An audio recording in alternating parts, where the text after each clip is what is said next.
city. So we were out driving around. We were talking about, you know, what a beautiful time spring is. The horse farms are so green, and everything, the baby horse foals and everything's starting to bud. And we were talking about how spring is really a time of rebirth and refreshing and renewal, and how nice that is to kind of wipe the slate clean and every season. And Montessori said that it's kind of like a child going through the different planes of development.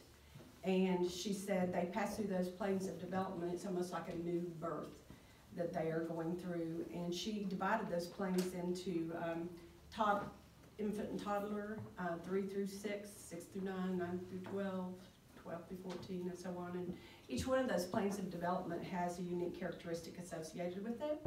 And she said it's not just periods of growth. The kids aren't just increasing in size, although they are physically, but it really is a transformation.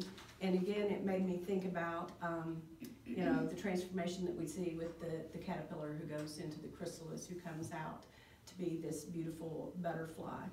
And she said the most important time of transformation is from birth to age 6. That's when the child is in the state of what she called the absorbent mind, where they just soak up everything like a little sponge. And you have to wonder, you know, where did they get all this? Where did they learn all this? Or where did they hear all this? I think that sometimes about my 2-year-old grandson. You know, how does he know that? And it really is quite a miracle, and you know, something to ponder about how they pick up language so easily in those sensitive periods without any direct instruction.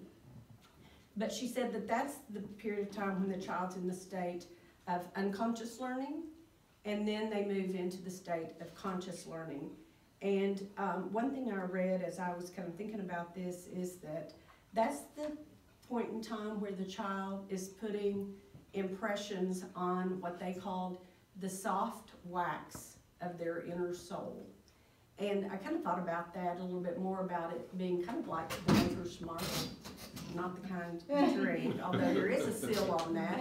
But we know down through time, you know, all these artisans put their mark on their products that they made. So it's kind of like the maker's mark, the soft wax of their soul. And we as adults have to be really careful not to mess up or erase those impressions that they have left in their wax.